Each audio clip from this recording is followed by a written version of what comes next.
Bismillahirrahmanirrahim. Assalamualaikum warahmatullahi wabarakatuh. Selamat siang dan salam sejahtera untuk kita semua. Yang terhormat Ketua K3 KTK Kota Singkawang, yang kami hormati Ketua IJTKI Kota Singkawang,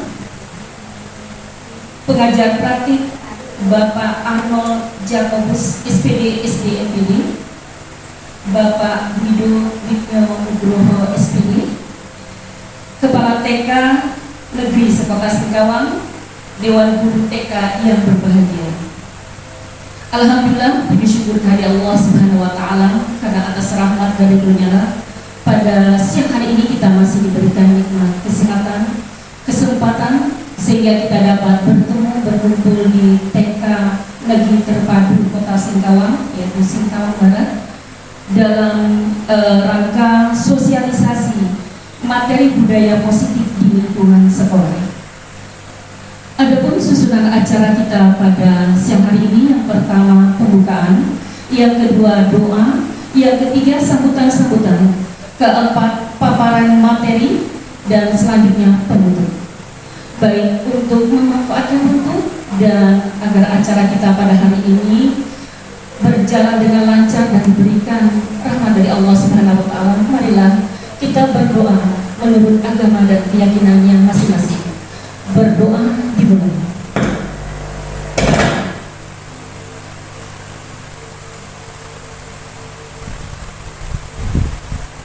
Selesai. Selanjutnya, sambutan dari Ketua K3 TK Kota Singkawang kepada Ibu Dede Kartika SPD dengan hormat disilakan.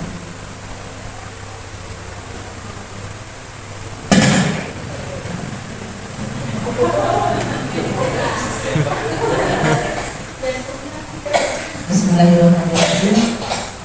Assalamualaikum warahmatullahi wabarakatuh. Selamat siang dan salam sejahtera untuk kita semuanya. Selamat siang. Yang saya hormati Bapak Arnold dan juga Bapak Pak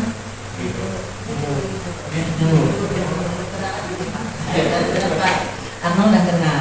Dan yang terhormat Istri selaku Ketua IJTKI Kota Singkawang dan juga Kepala TK dan juga Kepala TK maksudnya sekolah negeri ya, TK Negeri Sekota Singkawang ya. Alhamdulillah, puji syukur kita panjatkan dari Allah Subhanahu wa taala karena pada hari ini kita masih diberi kesempatan, diberi kesehatan dan umur yang panjang sehingga kita dapat bertemu di TK ataupun PAUD terpadu ini dalam keadaan sehat walafiat. Selawat serta salam selalu tercurah kepada Nabi kita Muhammad SAW. Semoga kita yang hadir di sini mendapatkan syafaatnya, menjadi pemimpin yang setia sampai akhir zaman. Amin ya rabbal alamin. Bapak dan Ibu yang saya hormati, saya berterima kasih sekali, terutama sekali kepada tuan rumah Ibu Suti yang telah mengundang saya selaku Ketua K3 TK Kota Singkawang untuk melibatkan diri ya, kita bergabung bersama di sini dalam rangka yang jelas kita berbagi, bersharing sama-sama ya. Dan juga saya ucapkan terima kasih kepada Bapak Arnold dan juga Bapak selaku materinya ya, nanti ya maksudnya praktek ya, sebagai praktek. Lalu Pak, kami tidak memberikan Kementerian Agama belum ada Pak, namakan guru penggerak belum tahu. Nggak tahu apa itu, tapi alhamdulillah sudah banyak belajar dari Bu Fitri, Bu Supi, Bu Sri dan juga teman-teman yang lain. Dan juga kita mencari informasi Pak, karena nanti ada programnya di Kementerian Agama, kita udah tahu lah Pak, barang baru lagi. Tapi saya berharap dengan adanya kegiatan ini, terutama Bapak pengajar praktek yang juga Pak ya, tolong untuk dibimbing kami Pak, terutama sekali kami anak TK Pak. Guru-guru TK ibaratnya udah menjiwai sama seperti anak TK. Selangkah demi selangkah Pak, insya Allah kalau guru TK yang saya tahu diajarkan sedikit, lama-lama insya Allah Pak, jadi fondasinya kuat. Nah, seperti itulah cara kami mengajar untuk anak-anak di usia ini. Karena memang udah mungkin udah kita belasan tahun Bu Sri yang ngajar untuk di tingkat TK. Jadi kami sudah menerapkan seperti itu dan kami mungkin menjadi pribadi yang seperti itu. Bertahap. Jangan sampai nanti kata orang, guru TK seperti itu. Enggak. Kami insya Allah apapun yang ada di kebijakan dari pemerintah akan kami ikuti, meskipun agak sedikit lambat, tidak apa-apa.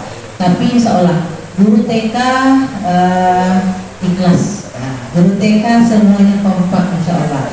Apapun yang diberikan, apapun yang dibajarkan, kita selalu menerimanya dengan baik, menerimanya ya dengan belajar insya Allah, dengan sedikit bertahap-tahap. Dan juga saya sangat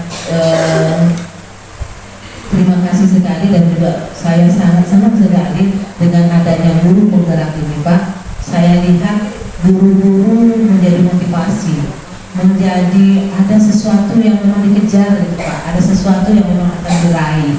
Nah, dengan adanya seperti ini, guru penggerak ini, guru-guru yang tadinya agak malas-malas, Pak ya, yang tidak dihargai, dipandang sebelah mata, kita Pak ya, terasakan Pak ya, terasakan dulu, tapi sekarang tidak lagi sekarang, karena profesi sebagai guru sudah diangkat jempol.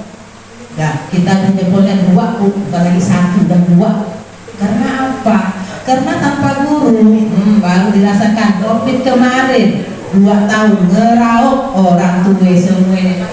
Nah, jadi baru betul terasa bahwa peran guru di sekolah dan di mana saja memang sangat penting sekali. Sehingga orang tua nyerah Pak. Banyak sekali keluhan dari orang tua bahwa tidak ada guru, kami tidak bisa mengajar katanya.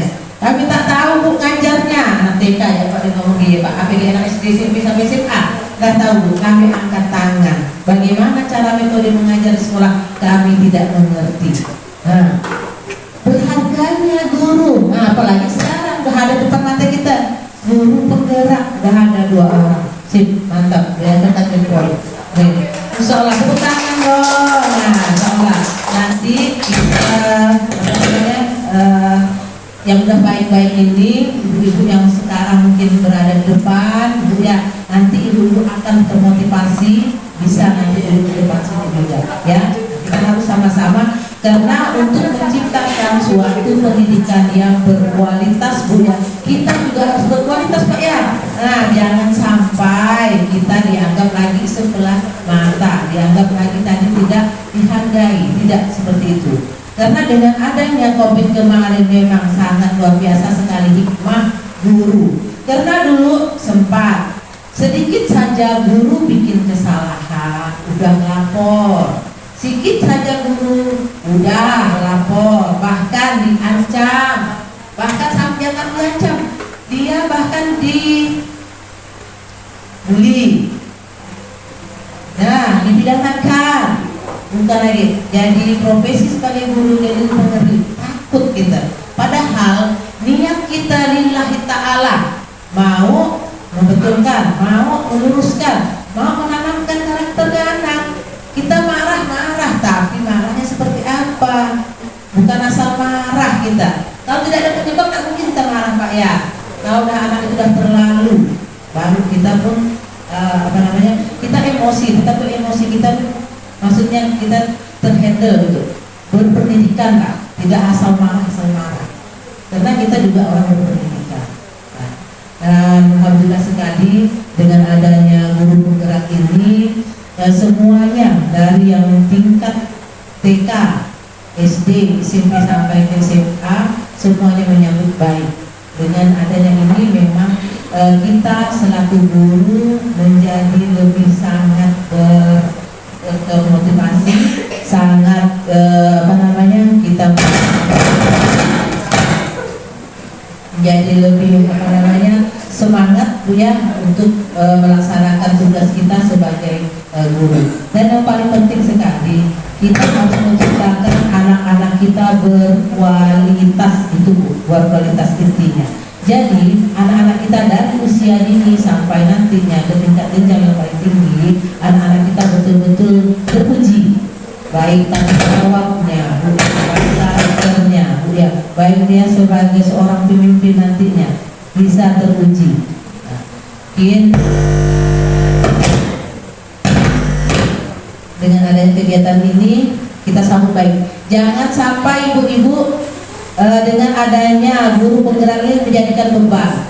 Belum dijalani dah payah, nyerah dulu. Tidak ada yang kata-kata nyerah. Kita coba dulu. Coba insya Allah. Ya, dicoba. Ya. Karena satu kali kita coba, banyak sekali halangannya memang, hambatannya banyak. Tetapi itu adalah evaluasi kita untuk kedepannya. Insya Allah coba lagi yang kedua, nggak mungkin sama kesalahannya. Kedua, ketiga, bahkan nanti menuju ke arah sempurna. Itu yang memang kita harapkan. Itu namanya proses pembelajaran, Pak ya. Kalau nggak belajar stagnan terus. Kita Bu, bedanya dengan PNS yang lain atau pegawai negeri yang lain. Yang lain benda mati yang dihadap. Tuh, tutup, balik, nggak bergerak-gerak. Coba yang kita. Bisa kita tutup? Gak bisa. Nangis, bergerak, bertaburan. Bertaburan. Bahkan kita harus belajar, Bu. Masa guru kalah sama anak murid, masa guru kalah dengan yang lain? Kita harus lebih satu, malam lebih pintar. Itu malam ya. Maksudnya sebelum kita ajarkan, kita harus belajar dulu. Ya kan? Paling tidak kita mengajarkan kepada anak-anak, kita belajar dulu satu hari atau satu malam itu. Jadi kita lebih pandai, kita lebih belajar data.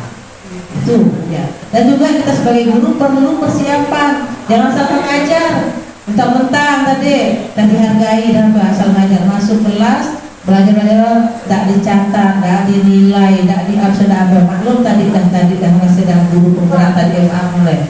Tidak seperti itu, karena kita juga perlu administrasi. Administrasi kita harus tertata dan sistematis. Jangan sembarangan Bu. Nanti orang datang, kalau kita bagus kan, ini bukti saya ngajar dari awal sampai akhir. Ini dari saya ngajar dari pertama dari bulan Juli sampai nanti bulan Juli terakhir. Kita ngajar ada, buktinya ada, penilaian ada, dari PPH kita ada, semuanya ada. Apapun ditanya kita ada penilaian. Apalagi kita guru TK, narasi 1, 2, 3 itu baru Bu Anita jelaskan Bu. Berlapis. Gak bisa orang tua sembarang-sembarang protes, karena itu berlapis banyak itu buktinya. Anak ibu bla bla bla sepertinya. Kan? Nah, Bapak Ibu yang saya hormati, banyak sekali Bu keuntungan dari guru penggerak ini. Banyak sekali Bu. Jangan kita menilai sesuatu belum apa-apa dan negatif lah. Nilai sesuatu positif ya dulu. Berat kali berat tipe positif ya. Positif dengan senyum. Kami Pak tanggal 1 senyum. Tanggal 30 pun kami senyum. Ya itulah buat kita bahagia. Guru TK harus selalu bahagia, harus selalu gembira. Karena yang kita hadapi adalah anak-anak, kan? Dia tidak tahu, tidak mengerti dengan kehidupan. Karena masih umur 4 bahkan 5 tahun. Hidupnya baru 4-5 tahun. Jadi kita hidup bahagia dulu. Kita kasih bahagia saja. Ya. Senyum. Cantik-cantik Pak Guru TK Pak. Gijunya merah. Jadi itu kan. Nah, itulah. Bajunya juga harus warna-warni.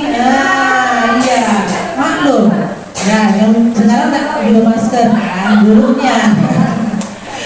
Kan cantik-cantik gurunya. Ya, guru-gurunya harus cantik-cantik, bahagia, gembira, dan satu hore selalu. Ya kan, ya.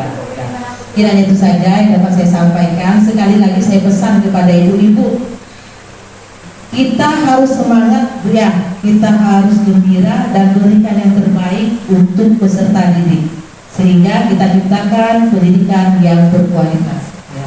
Kiranya itu saja, terima kasih sekali lagi, mohon maaf jika memang ada kurang berkenan hati. Sekali lagi saya doakan pokoknya kita maju terus, terutama sekali pendidikan anak usia ini untuk Kota Singkawang. Dengan taufiq wal hidayah, assalamualaikum warahmatullahi wabarakatuh. Selamat siang dan salam sejahtera untuk kita semuanya.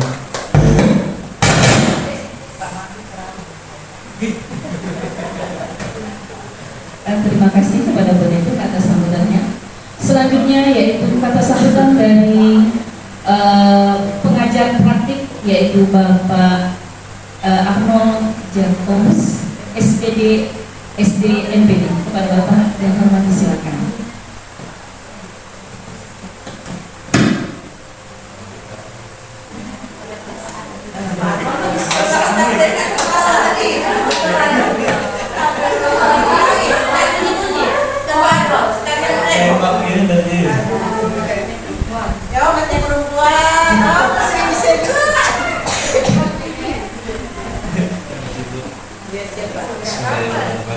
Assalamualaikum warahmatullahi wabarakatuh. Selamat siang dan salam bahagia untuk kita semua. Yang saya hormati Ibu Dede selaku Ketua IKTKI, Ibu yang KTGS ya TK, Ibu Aduh, belum lebih 3 bulan ya tak ketemu ya. Selaku Ketua IKTKI ya, yang saya hormati juga Pak Wido, teman sejawat saya di pengajar praktek ya, itu Ibu Supiani dan Supiana. Ingat dengan Supiani nih. Supiana dan Ibu Fitri dan ibu-ibu yang saya banggakan dan saya hormati.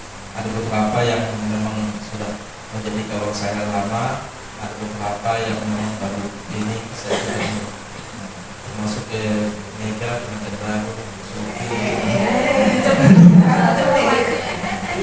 senyum dari yang lebih jauh ini.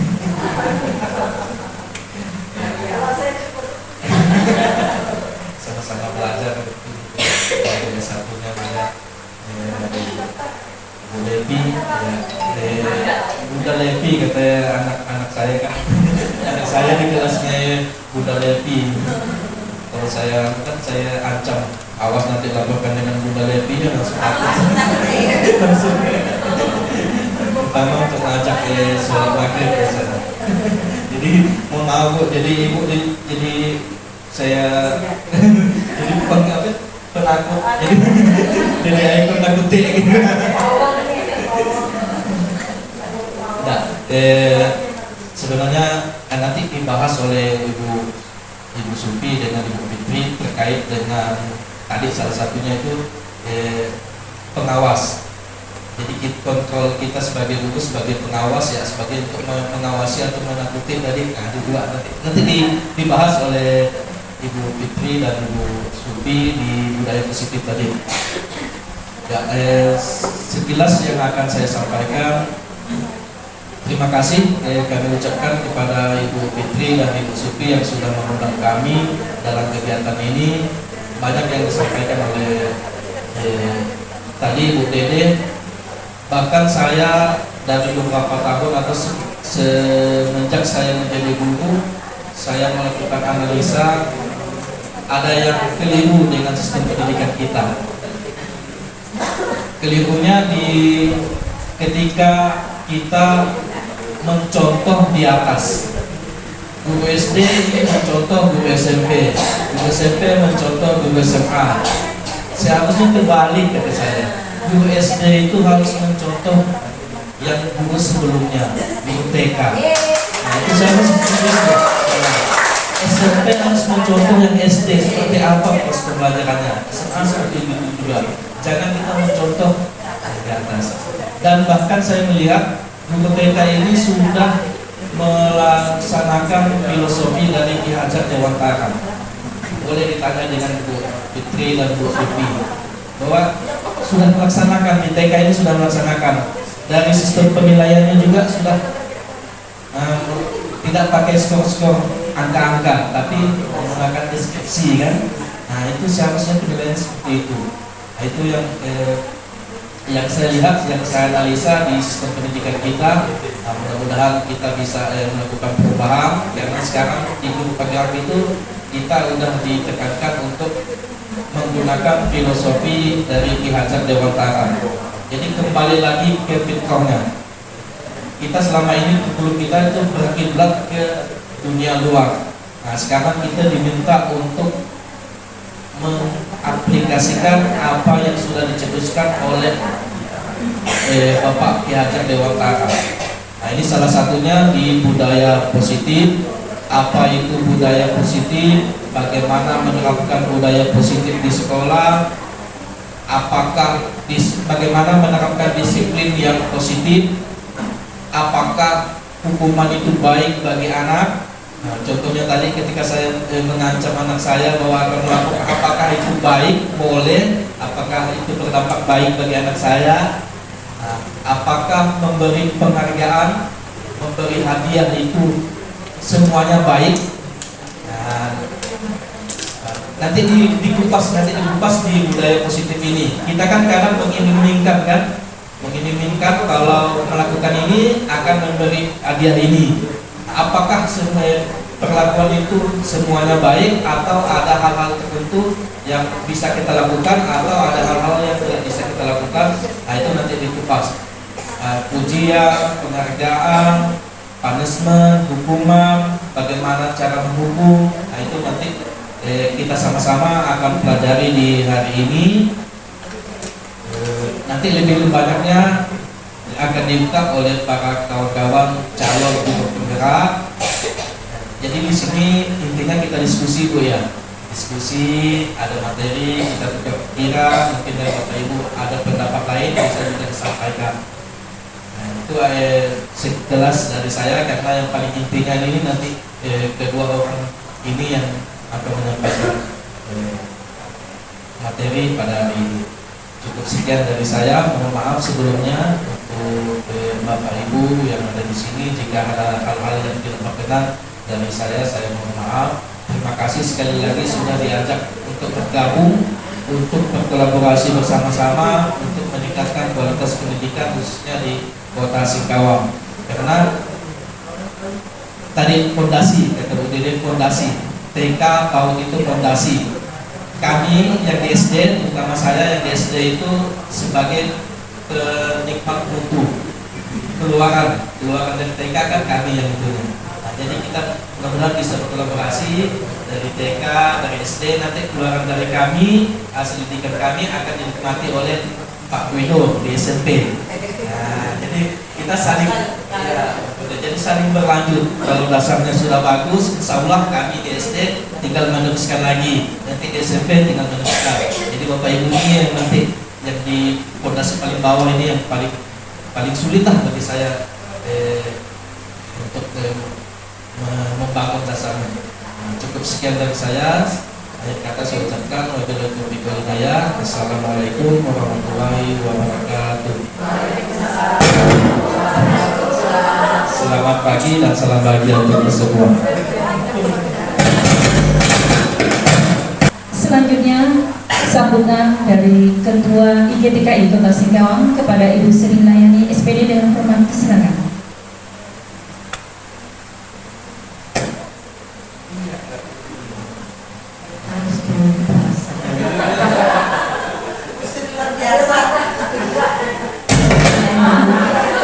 Bismillahirrahmanirrahim. Assalamualaikum warahmatullahi wabarakatuh. Waalaikumsalam warahmatullahi wabarakatuh. Selamat siang dan salam sejahtera untuk kita semua. Yang terhormat Bapak-bapak pengajar praktik, Bapak Arnold Yakobus SPD MPD, Bapak Wido MPD, yang kami hormati, yang terhormat kedua narasumber, Ibu Fitri Wulandari SPD dan Ibu Supiana SPD AUD, yang terhormat Ibu Ketua KTK hampir satu tempat sama saya, Ibu Dedek Ardika, yang terhormat Bapak Ibu Kepala TK beserta Dewan Guru TK Negeri Kota Singkawang yang kami banggakan. Puji syukur kita panjatkan pada Allah Subhanahu Wa Taala. Hari ini kita berkumpul di TK terpadu ini dalam rangka kegiatan sosialisasi yang materi tentang budaya positif. Iya, begitu saya buka undangan. Nah, apa sih budaya positif? Saya masih belum terus terang aja mempunyai bayangan apapun. Tapi begitu tadi dijelaskan oleh Pak Arnold, sudah sama-sama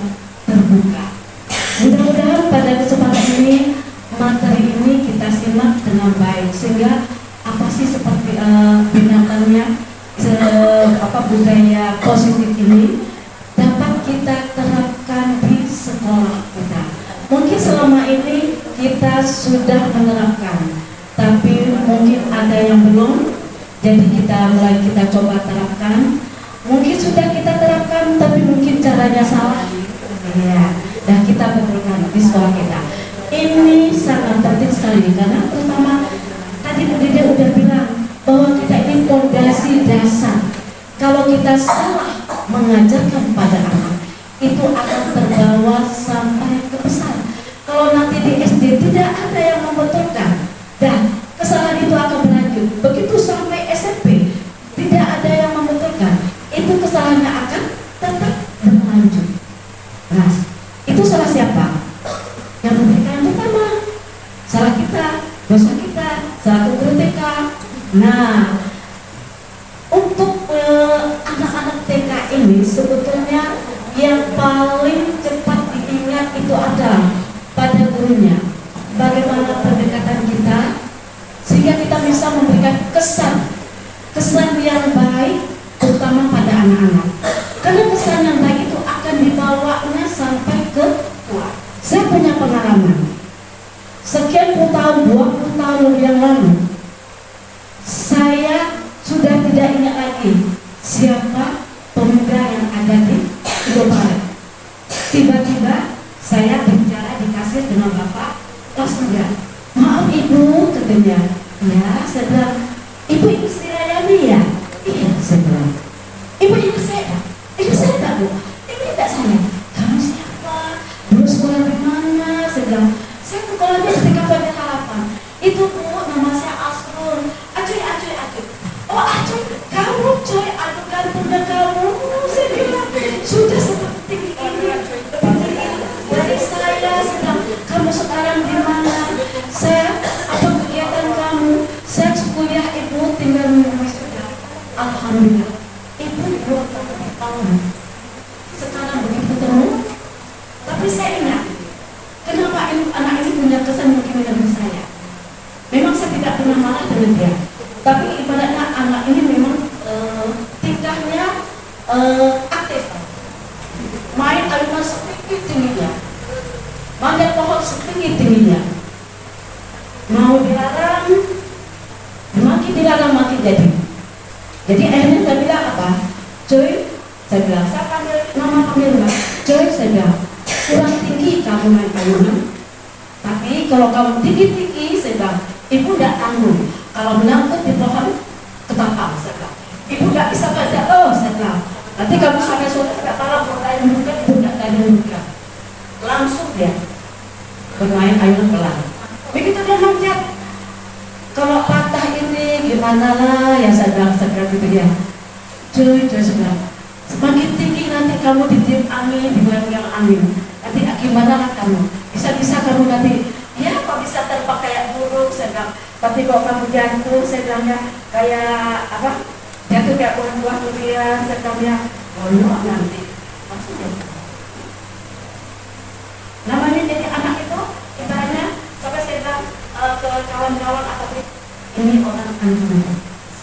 Jadi anak TK itu sebetulnya orang anjungan loh, anjungan. Semangat keluarga semangat jadi. Tapi kalau kita anjurkan, tapi kita kasih tahu ini loh nanti akibatnya. Itu tidak tanggung, harga itu. Jadi disitulah dia kayaknya mungkin kesannya seperti itu. Saya juga tidak tahu. Terus saya mendapat pengalaman lagi. Ketemu ibu tugas di mana ibu? Saya tugas di TK Sumbawa Tengah. Masihkah ini disebutkannya penjaga sekolah Borubiah itu yang hitam-hitam? Oh masih. Dia dulu rajin bu mengantarkan saya pulang sekolah. Nah itu kesannya positif. Padahal apalah artinya kita hanya mengantarkan dia pulang sekolah karena orang tuanya tidak menjemput misalnya. Tapi itu diingatkannya sampai dia sudah bekerja. Sampai udah bekerja jadi polisi.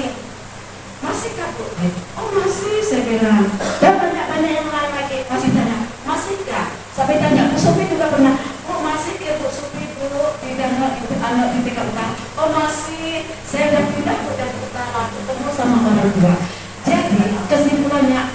ini itu perlu menghadapinya ya seperti orang anjing. Makin disanjung, dia akan mungkin semakin senang.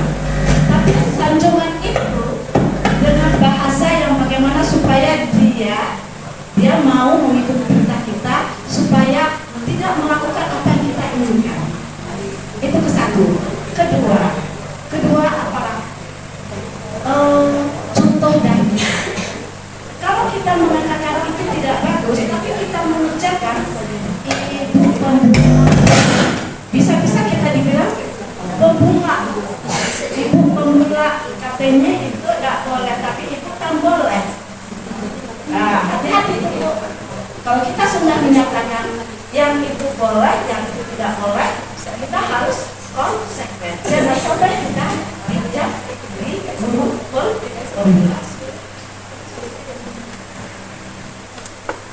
Bapak Ibu yang kami hormati, saya terus terang aja sangat apresiasi dengan kegiatan ini. Selamat ya kepada Bu Sufi dan Bu Fitri untuk menjadi atas dulu untuk Sufi dan Bu Fitri. Untuk sampai ke tingkat ini saya tahu perjuangannya. Perjuangannya ini tidak main-main karena harus mengikuti seleksi yang bertahap. Tahap mengisi data, karena terus terang aja hal itu sudah saya pernah lakukan sebagai pemimpin sekolah penggerak, hanya saya tidak bernasib baik.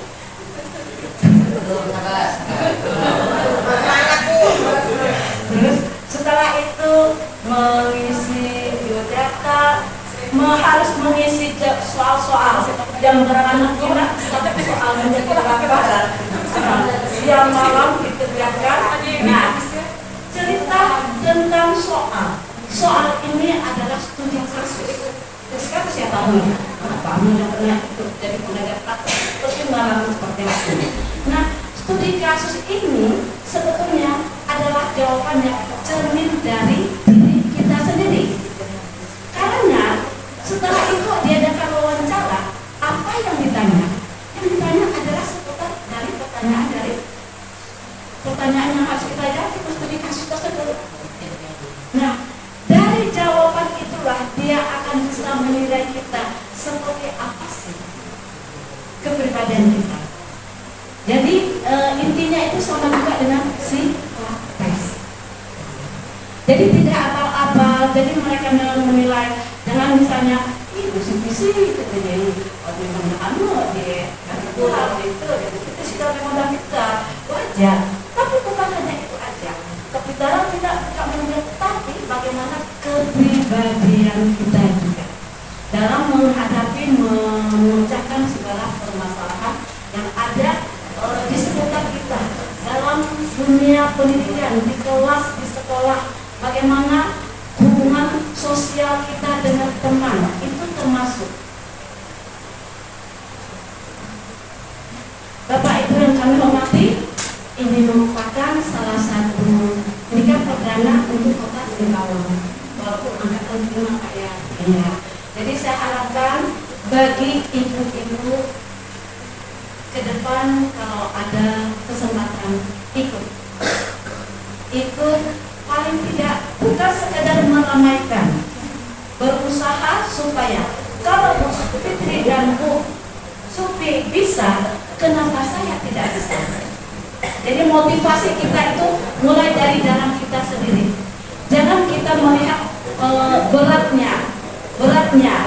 Segala sesuatu itu tetap berat. Tapi kalau kita lalui dengan hati yang senang, kita lalui dengan hati ikhlas, kita berpositif tinggi, insya Allah itu akan menjadi mudah. Bu Mega, saya nak nanya, Bu Mega dulu sebelum jadi Pak Sekolah gimana? Bisa jadi Pak Sekolah? Tidak ada. Ini Pak saya tak mampu, saya mau. Sekarang saya tanya, setelah jadi Pak Sekolah gimana? Apakah bisa dilalui? Jadi jangan membayangkan yang berat-berat dulu, lalui dulu. Kita positif thinking. Saya pasti bisa. Kenapa orang lain bisa, saya tidak bisa? Saya harus bisa.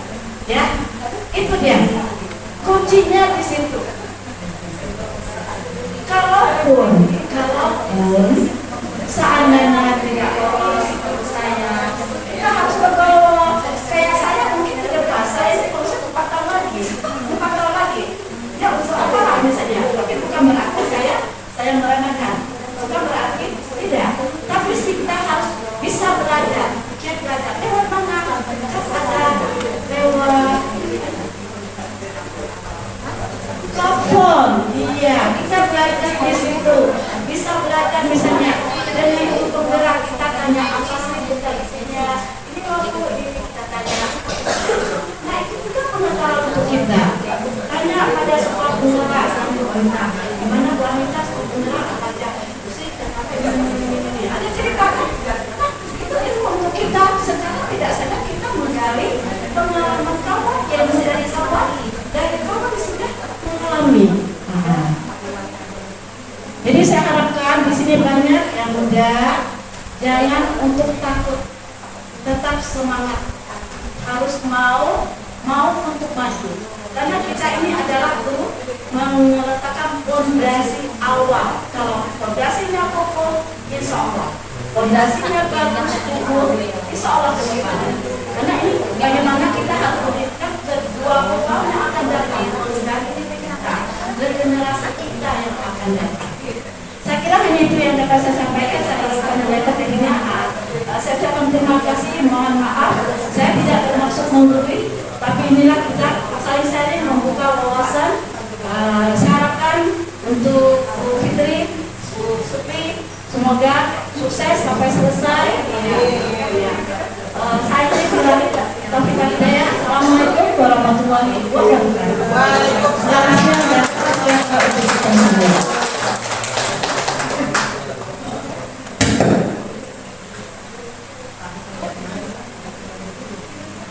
Bapak Ibu yang saya hormati, acara kita selanjutnya yaitu acara yang kita tunggu, yaitu paparan materi yang akan disampaikan oleh guru penggerak, yaitu Ibu Fitri dari SPD. Kepada Ibu, silakan.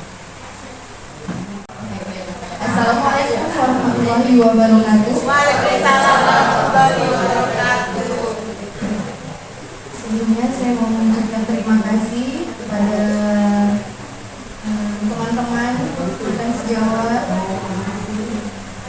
Ketua KKBPK Sekolah Singkawang, Ketua IBTKI Sekolah Singkawang, dan pengajar bapak saya untuk hadir berkesempatan datang pada acara sosialisasi budaya positif di lingkungan sekolah. Baiklah, perkenalkan sebelumnya, saya Fitri Wulandari dari TK Negeri Pembina Singkawang Tengah. Salah satu calon guru penggerak angkatan 5 di Kota Singkawang. Saya mempunyai pengajar praktek namanya. Pengajar praktek itu seperti pendamping saya dalam perjalanan guru penggerak ini, yaitu Bapak Arnold Jakobus, SPDSD MPG, yang berada di belakang.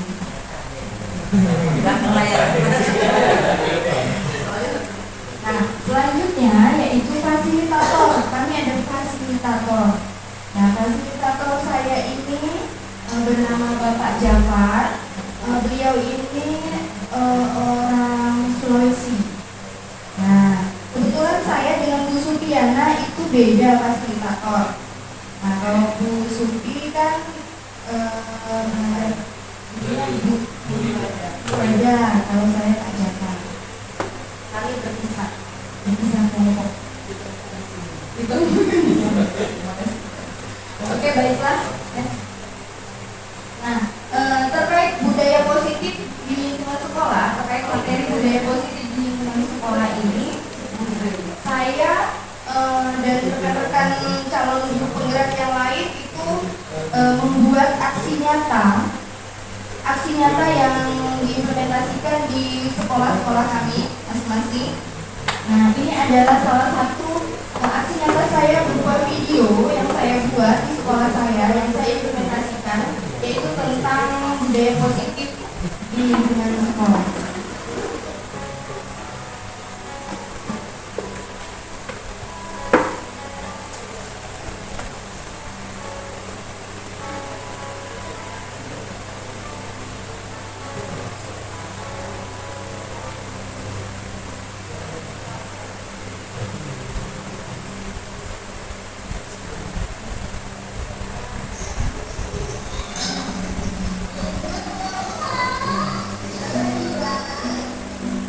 Itu tadi ada 2 kasus yang saya buat yang dimana ada skenario-nya. Jadi anak-anak itu sebenarnya diajak berakting, tapi dengan tujuan tadi agar mereka tahu ada keyakinan di dalam kelas. Nah, nanti apa itu keyakinan, apa segala macam tadi restitusi tadi kan yang belum tahu, belum mengerti, nanti kita jelaskan di materi selanjutnya. Oke?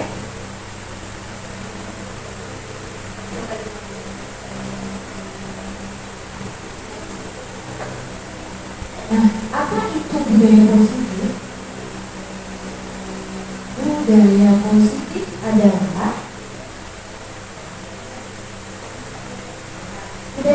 adalah suatu proses perjalanan pendidikan yang harus kita jalani karena ini merupakan tanggung jawab kita sebagai seorang pendidik, sebagai seorang pemimpin pembelajaran. Nah, budaya positif adalah hal-hal atau kegiatan yang bisa kita lakukan di kelas dan sekolah yang bisa menanamkan nilai-nilai kebajikan terhadap murid kita.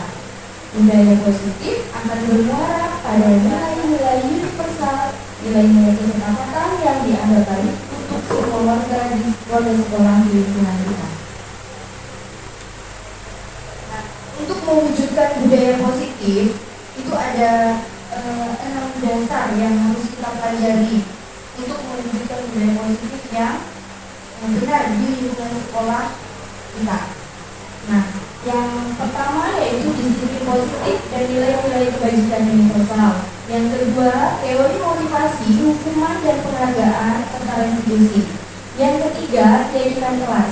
Yang keempat, kebutuhan dasar manusia dan berkualitas. Yang kelima, restitusi, 5 posisi kontrol, dan yang terakhir, restitusi segitiga restitusi. Nah, kebetulan di sini saya akan menjelaskan materi yang pertama, kedua, dan ketiga. Nanti yang keempat, kelima, dan keenam akan dilanjutkan oleh teman saya yaitu Yusufdana. Nah, yang pertama, disiplin positif dan nilai-nilai kebajikan universal. Ini ada satu permainan namanya cobalah buka.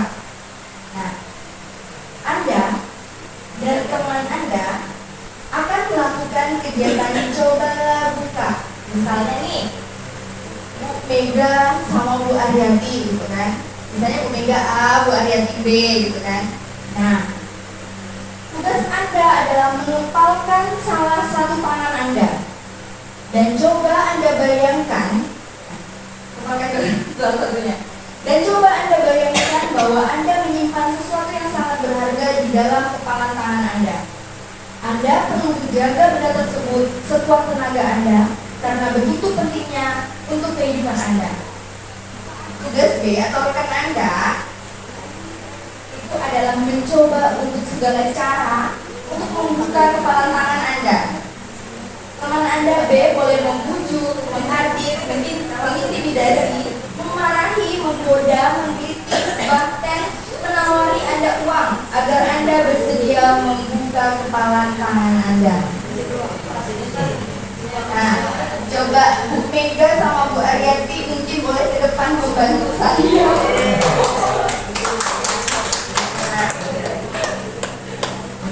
Masing-masing Bu Aryati sama Bu Mega tadi megang benda berharga sama-sama nih. Sama-sama.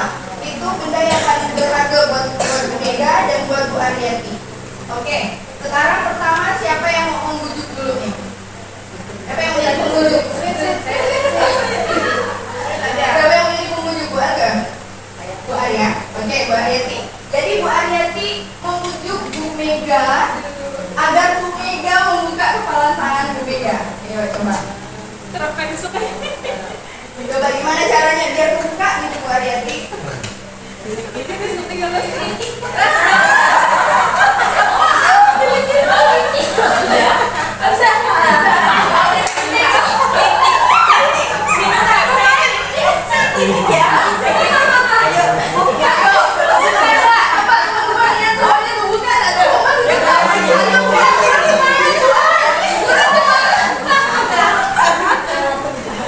Akhirnya Bu Mega menyerah. Dan akhirnya Bu Mega membuka kepalan tangannya. Oke, sekarang gantian. Buat Bu Mega ya. Buka kepalan tangannya. Coba. 1, 2, 3.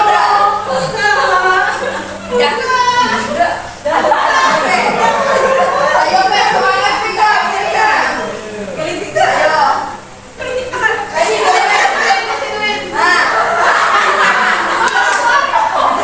Ayo, boleh aku turun nggak? Siapa boleh ngasih Mega? Kritik.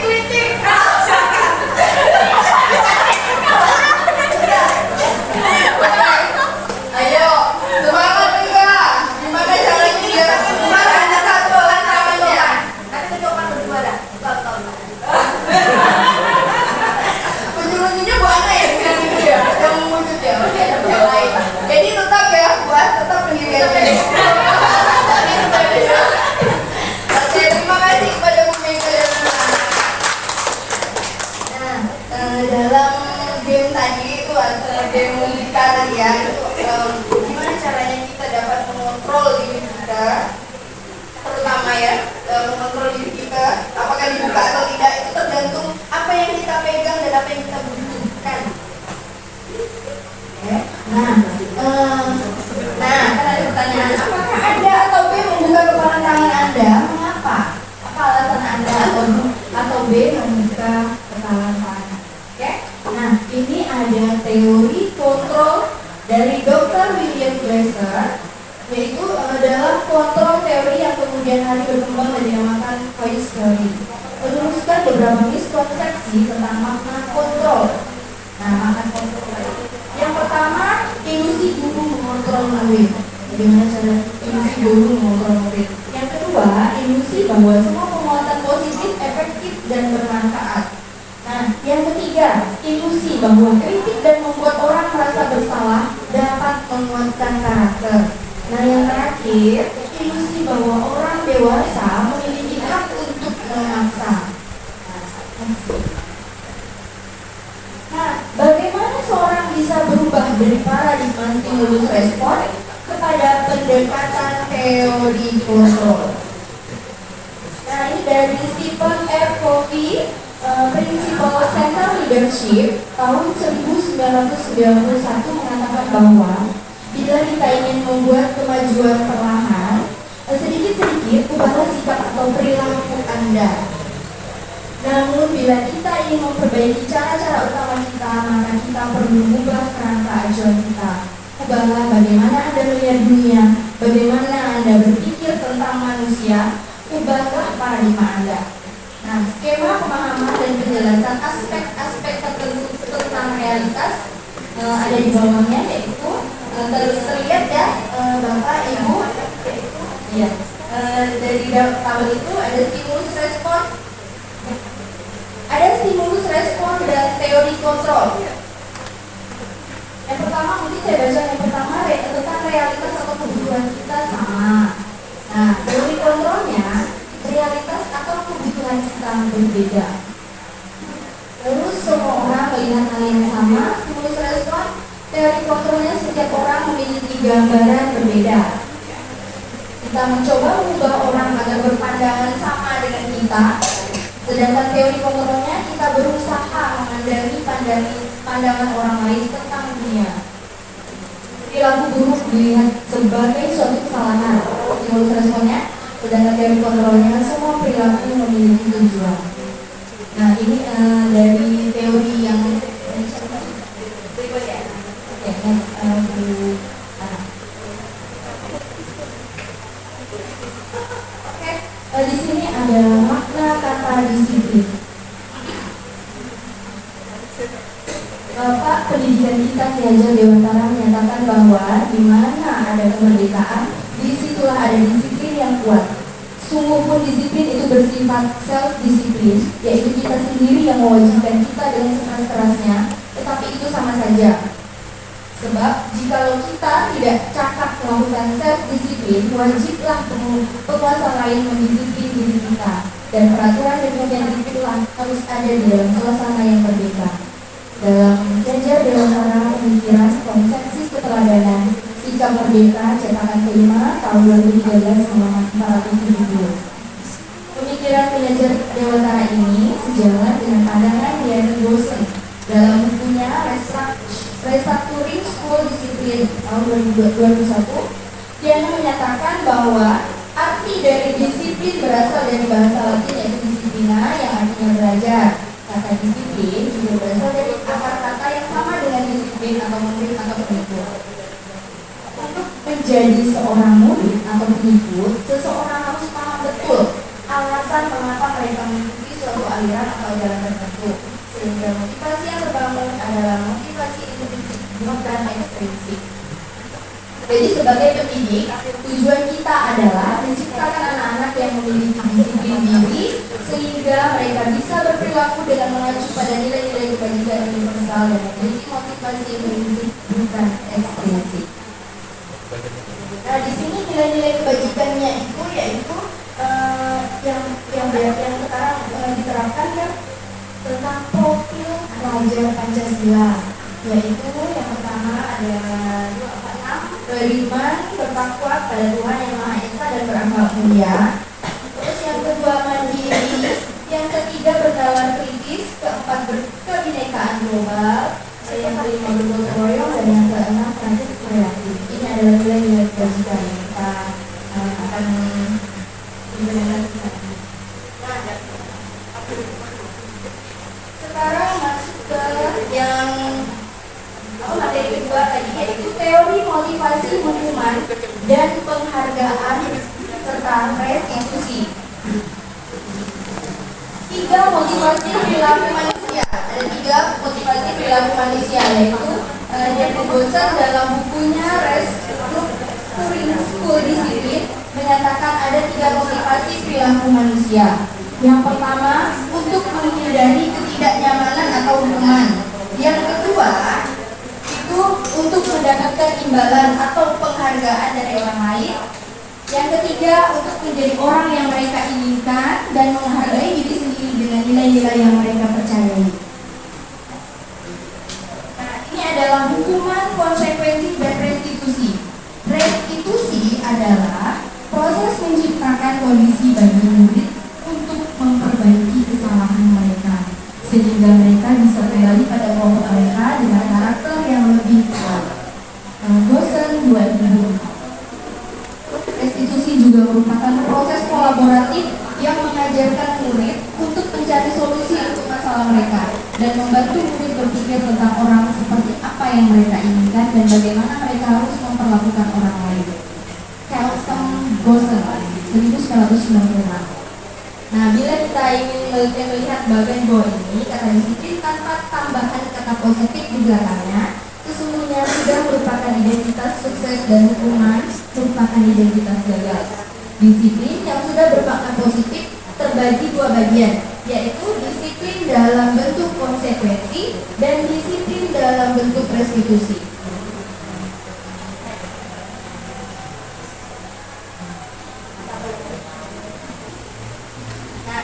Ini ada identitas gagal dan identitas sukses. Identitas gagal itu seperti berupa hukuman, dan identitas sukses itu berupa disiplin, tapi ada 2 tadi, ada disiplin konsekuensi dengan konsekuensi, ada juga disiplin dengan restitusi. Nah, ini adalah tabel di mana kita bisa melihat keadaan murid di dalam kelas kita itu seperti apa, bagaimana cara kita mengatasi murid yang melakukan suatu kesalahan, gitu ya. Nah, ini bisa kita lihat. Contohnya nih, satu, saya baca. Identitas gagal yang pernah perilaku pasif agresif meningkat. Nah, konsekuensinya kalau kita melaksanakan disiplin konsekuensi itu penguatan hanya bertahan dalam jangka waktu pendek. Sedangkan kalau kita melakukan disiplin restitusi, dia akan masalah yang dihadapi tadi akan terpecahkan dengan sendirinya dan dengan jangka waktu yang panjang. Nah, ini ada negatif, netral, positif. Misalnya kalau negatif, kalau kita memberitahu anak, biasanya kalau kita menegur anak, kalau kata-kata yang negatif gitu ya, awas kalau dilakukan lagi ya, nanti awas kamu ya, awas ya, seperti pengancaman gitu ya. Nah, itu kalau netralnya, lakukan apa? Lakukan apa yang saya katakan. Lakukan apa yang saya katakan. Perintah kalau netral. Tetapi kalau yang positifnya, apakah hal ini yang sesungguhnya ingin kamu lakukan? Nah, kenapa seperti itu? Jadi kenapa kata-katanya seperti itu? Jadi itu tuh biar jadi mereka menyadari gitu dari dalam diri mereka pun menyadari, oh saya sudah melakukan kesalahan. Tetapi kalau kita tadi yang melakukan awas kalau dilakukan lagi ya, awas ya, nah itu seperti pengancaman. Jadi itu akan berakibat, iya. Jadi ya saya juga kayak gitu ya. Saya juga kayak gitu kadang-kadang kalau saya lihat memang gak ada kalau saya kelewatan memang gak ada iya. Nah ini salah satu kata-kata yang kadang membuat kita itu kan. Kalau negatif itu jadi si anak tuh ngerasa dihakimi ya, kayak disalahkan gitu kan. Nah itu kalau negatif tadi itu perlakuannya. Tapi kalau netral, lakukan apa yang saya katakan ya. Jadi kita mengikuti, jadi kita melakukan sesuatu itu, si anak itu melakukan sesuatu hanya karena perintah. Nah, tetapi kalau yang positif tadi, apakah hal ini yang sesungguhnya ingin kamu lakukan? Itu berupa pertanyaan. Jadi dari dalam diri dia sendiri. Oh iya, aku udah melakukan kesalahan, bagaimana? Oke, nah next. Itulah ya, tadi saya jelaskan ya. Tidak dikasih tahu lagi. Biar diskusinya hidup. Oke, sekarang dihukum oleh penghargaan. Nah, apa itu dihukum oleh penghargaan? Saat kita berulang kali menjanjikan hadiah kepada anak-anak agar berperilaku bertanggung jawab, atau kepada seorang murid agar mempelajari sesuatu yang baru, atau kepada seorang karyawan agar melakukan pekerjaan yang berkualitas, kita sedang berasumsi mereka tidak dapat melakukannya atau mereka tidak akan memilih untuk melakukannya. Alfikon dalam Punish by Reward 1993, wawancara ASCD Annual Conference Maret 1995 mengumumkan baik penghargaan maupun hukuman adalah cara-cara mengontrol perilaku seseorang yang menghancurkan potensi untuk pembelajaran yang sesungguhnya. Nah, menurut Horn, secara ideal tindakan belajar itu sendiri adalah penghargaan sesungguhnya. Nah, restitusi adalah sebuah pendekatan untuk menciptakan disiplin positif. Nah, restitusi adalah proses menciptakan kondisi bagi murid untuk memperbaiki kesalahan mereka sehingga mereka bisa kembali pada kelompok mereka dengan karakter yang lebih kuat. Bosen 2004. Restitusi juga adalah proses kolaboratif yang mengajarkan murid untuk mencari solusi untuk masalah dan membantu murid berpikir tentang orang seperti apa yang mereka inginkan dan bagaimana mereka harus memperlakukan orang lain. Charleston, Boston, 1996. Nah, jadi restitusi itu membantu murid menjadi lebih baik, memiliki tujuan, disiplin positif, dan memulihkan dirinya setelah berbuat salah.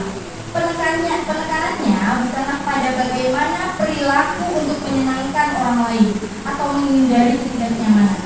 Namun tujuannya adalah menjadi orang yang menghargai nilai-nilai kebajikan yang mereka percayai. Sebelumnya kita telah belajar tentang teori kontrol bahwa pada dasarnya kita memiliki motivasi intrinsik.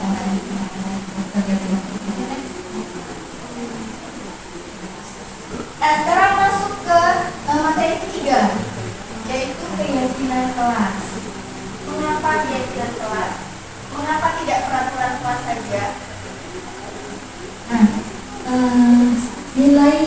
kebajikan menekankan pada keyakinan seseorang akan lebih memotivasi seseorang dari dalam. Nilai-nilai kebajikan tadi ada enam kan? Yang profit budget Pancasila itu menekankan pada keyakinan seseorang akan lebih memotivasi dari dalam, itulah tadi dasarnya nilai-nilai kebajikan. Nah, seseorang akan lebih tergerak dan bersemangat untuk menjalankan keyakinannya daripada hanya sekedar mengikuti serangkaian peraturan tertulis tanpa makna.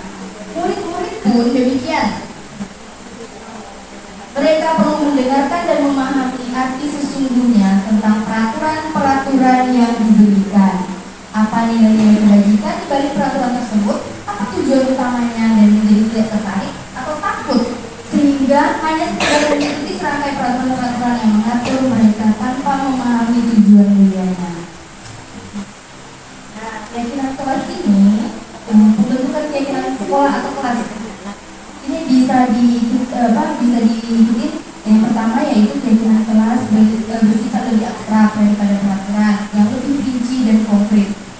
Yang kedua, keyakinan kelas berupa pernyataan-pernyataan universal. Yang ketiga, pernyataan keyakinan kelas yang biasa dibuat dalam bentuk positif. Selanjutnya, keyakinan kelas hendaknya tidak terlalu banyak sehingga mudah diingat dan dipahami oleh semua warga kelas. Selanjutnya, keyakinan kelas sebaiknya sesuatu yang dapat diterapkan di lingkungan tersebut. Setelah itu, semua warga kelas hendaknya itu berkontribusi dalam pembuatan keyakinan kelas lewat kegiatan curah pendapat. Selanjutnya, terakhir, bersedia meninjau kembali keyakinan kelas dari waktu ke waktu. Nah, ini ada contoh dari keyakinan kelas dan nilai kebajikannya. Yang pertama, keyakinan kelasnya kembalikan barang ke tempatnya. Nah, itu nilai kebajikannya, yaitu bertanggung jawab. Nah, ini kita buat. Biasa kalau di kelas itu kan ada peraturan kelas, kalau dulu ya, ada peraturan kelas. Nah, sekarang itu namanya keyakinan kelas. Nah, keyakinan kelas, jadi mereka itu bisa bisa menyadari apa yang mereka perbuat, apa yang mereka langgar, suatu kesalahan itu dari dalam diri mereka sendiri harus memperbaikinya gitu. Contohnya seperti ini tadi. Kedua, dilarang mengganggu orang lain. Nilai kebajikannya itu saling menghormati. Terus, hadir di sekolah 15 menit sebelum pembelajaran dimulai. Menghormati orang lain, nilai kebajikannya menghormati orang lain dan komitmen. Nah, dilarang melakukan kekerasan. Nah, kalau di desa itu sering ya Bu ya, dilarang melakukan kekerasan, permainan atau berkelahi atau kadang saling kan, kalau dilarang menggunakan atau narkoba mungkin untuk anak SMA. Terus gunakan masker, menjauhi ini adalah salah satu keyakinan kelas dan nilai kebajikan yang dibuat di dalam kelas atau di sekolah. Oke, baiklah. Terima kasih.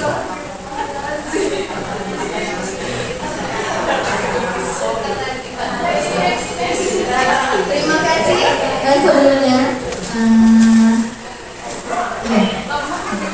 nah, mungkin ada masukan atau apa dari Jawa. Nah, keyakinan kelas itu tadi mungkin Ibu masih bingung kan? Keyakinan kelas itu nanti selanjutnya ada di YouTube itu lebih jelas nanti menjelaskan tentang bagaimana melakukannya, bagaimana apa kata-kata yang harus disebutkan, apa kata-kata yang sebaiknya gitu. Jadi kadang kalau seandainya kita yang lama-lama gitu, paradigma kita yang lama tentang mengajar, misalnya kalau anak berbuat salah, nah itu kan menghakimi gitu. Jadi kita ini sebagai guru pembuat merasa bersalah anak. Nah, jadi anak tuh merasa bersalah gitu Pak. Kadang gitu, kenapa lakukan kayak gitu? Ngapa kamu ini? Ngapa kamu itu? Nah, itu nanti kita ada penjelasannya. Kenapa? Jadi apa yang harus dilakukan?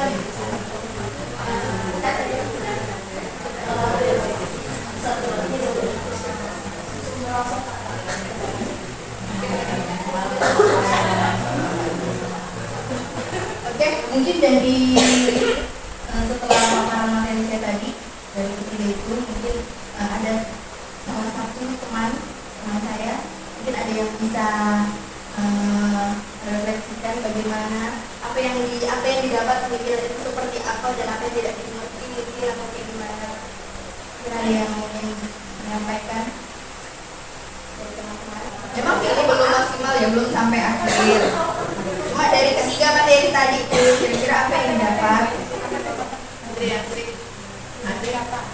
Bisa siapa tentu saya.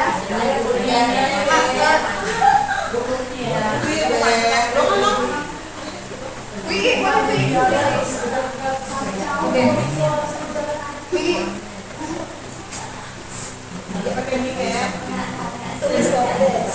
Enggak, mungkin ada yang didapat dari tadi. Mungkin apa yang didapat? Ya, bukan apa yang kita sebut hari ini? Iya, kita sebut. Oke, terima kasih. Apa yang dapat dari penjelasan Warahmatullahi wabarakatuh. Sebelumnya saya mohon maaf karena suara bergerak. Alhamdulillah setelah mendengar paparan dari Ibu Fitri, saya satu yang saya tahu itu ada yang keyakinan tadi itu kan Ibu keyakinan kelas itu baru saya dapat. Baru hari ini saya dapat, baru saya dengar bahwa di dalam itu ada keyakinan kelas. Setahu saya keyakinan kelas itu kalau sudah kita terapkan dalam kelas peraturan, cuma perkataan penyebutannya apakah itu memang didapat memang seperti itu ya. Jadi nanti bisa kami terapkan ke sekolah bahwa kata yang sebenarnya keyakinan kelas mendidik anak itu ada tahapan-tahapan. Terima kasih, itu saja yang saya dapatkan dan karena itu hal baru menurut saya. Terima kasih banyak. Assalamualaikum warahmatullahi wabarakatuh. baiklah. Akan saya jawab sedikit yang sepengalaman saya. Jadi kalau peraturan kelas ya, kalau peraturan kelas itu yang buat kan guru, nah, kan? Kalau tidak, yang buat guru kan. Jadi hanya satu aja yang itu, yang apa namanya, yang membuat peraturan itu. Tetapi kalau keyakinan kelas itu kesepakatan oleh antara guru dan murid. Jadi keyakinan kelas ini memang kalau SD, SMP, SMA mungkin kadang ini caranya. Mereka karena sebagai guru itu memberikan contohnya ya, memberikan kertas memo kecil itu masing-masing ke muridnya. Setelah itu muridnya menulis apa yang mau mereka sepakati di dalam kelas. Jadi misalnya tadi ini tidak boleh ganggu teman, tidak boleh melakukan kekerasan gitu kan sama teman, salah satu contoh. Nah itu mereka tulis masing-masing, jadi beda. Jadi semuanya itu beda. Nanti setelah itu mereka kumpulkan ke depan atau ditempelkan di papan tulis atau whiteboard, ditempelkan. Nah keyakinan kelas yang tadi anak-anak tulis itu kita dikomunikasikan lagi gitu kan, disetujui lagi gitu. Jadi yang mana yang harus disetujui dan yang mana yang harus tidak disetujui gitu. Nah yang disetujui nanti ada kedua belah pihak antara guru dan murid. Nah itu yang disetujui itulah yang kita buat sebagai keyakinan kelas, nanti ditempel di kelas gitu. Nah, itu yang kita buat. Jadi kalau seandainya ada anak murid yang melanggar, nah itu tadi balik lagi gimana cara kita menghadapinya. Apa kata-kata yang harus kita sebutkan pada anak yang biar membuat anak itu tidak merasa bersalah. Jadi mereka melakukan kesalahan itu dengan dirinya sendiri dan mereka juga akan memperbaiki masalah itu dari dalam dirinya sendiri. Nah seperti itu. Jadi tahu kan udah ngerti kan pimpinan kelas tuh kesepakatan antara kedua belah pihak dalam kelas. Nah itulah kalau TK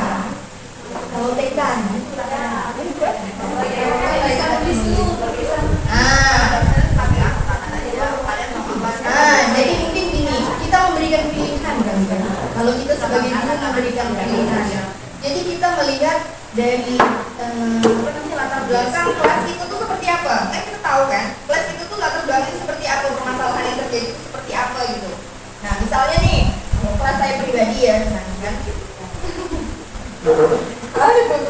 ada yang suka ganggu teman, udah tiap hari datang kan, suka ganggu teman, rela dengan temannya gitu kan, suka ngerebut mainan, nah gitu tuh kadang, nah itu salah satu contohnya tuh kelasnya seperti itu. Jadi salah satu keyakinan kelas yang saya yang buat yaitu tidak merebut mainan teman, tidak mengganggu teman pada saat belajar. Nah itu nanti kita tanya sama anak-anak, kalau guru buat keyakinan kelas seperti ini, anak-anak setuju enggak? Misalnya tidak boleh ganggu teman ya pada saat main atau pada saat belajar, setuju tidak? Ini seperti itu. Berarti kayak sosial ya, lebih ke siswa emosional ya. Enggak juga sih. Itulah tadi dari yang profil belajar Pancasila. Didasari oleh itu tadi. Seperti itu. Ada yang lain? Bu Maria. Ini Bu Maria di sini ada. Di sini ada.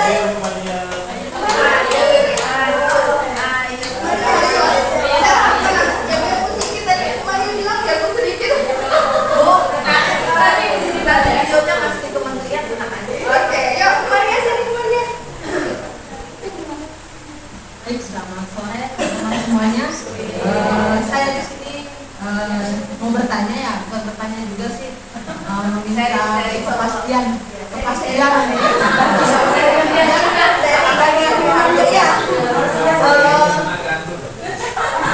Saya sering pelatihan, tapi kata tidak dengan jangan itu untuk mendidik anak usia ini harus kita hilangkan. Nah, sebaiknya. Nah, bagaimana menurut Ibu bisa menjelaskan atau memberikan sedikit masukan dari kami? Ya. Oke, terima kasih. Selamat sore.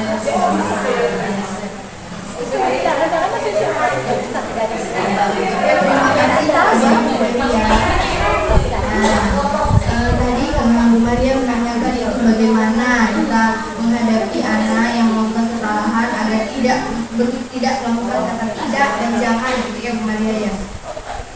Nah itu balik lagi kalau tadi kita pelajari tentang posisi kontrol. Nah itu ada posisi kontrol tadi, bagaimana cara kita mengontrol diri kita. Kalau seandainya kita tidak bisa mengontrol diri kita, nanti ada orang lain yang dapat mengontrol diri kita. Nah saya juga ingat dengan kata-kata yaitu kepala sekolah saya Ibu Sri Layani, mungkin beliau anaknya psikolog. Jadi saya ingat dengan kata-kata Bu Sri bahwa jangan menggunakan kata jangan dan tidak. Lebih baik menggunakan kata stop atau ya stop. Terus satu lagi tadi ada yang Bu Sri ngomong. Ada anak-anak kan juga jangan turun gitu kan. Ya tadi musik kan dicontohkan kan, naik lagi kata menteri. Nah mereka nanti pasti akan mengerti. Malahan anak itu kalau semakin kita suruh jangan, semakin dilakukannya. Nah tetapi kalau saya tadi disuruh naik, nah mereka akan berpikir karena ada alasan tadi kan, atau saya bilang tadi ada alasan. Nanti kalau kamu naik ke atas, makin atas akan naik akan nyangkut di pohon kelapa, katanya kan kan. Nah, kemungkinan kalau seandainya makin tinggi atau nyangkut di pohon kelapa kita bisa turun. Jadi mungkin dia akan merasa dia takut. Nah, jadi dari dalam diri dia tadi itu balik lagi posisi kontrol. Nah, bagaimana cara kita mengontrol diri kita sendiri? Jadi dengan kata-kata kita sebagai guru atau kamu murid kita itu bagaimana cara kita untuk berkata yang sebaiknya gitu agar mereka bisa belajar apa yang mereka buat gitu, apa yang oh ya kalau buat salah kayak gini ya hebatnya. Ada lagi? Oke, mungkin waktunya sudah cukup ya, mungkin akan dilanjutkan lagi oleh Bu Sufiana. Terima kasih sebelumnya saya ucapkan kepada Bapak Ibu yang sudah bekerjasama dengan kami. Saya ucapkan terima kasih banyak. Mungkin kekurangan hanya saya, lebih hanya kesempurnaan dan Assalamualaikum warahmatullahi wabarakatuh. Waalaikumsalam warahmatullahi wabarakatuh.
Zaki.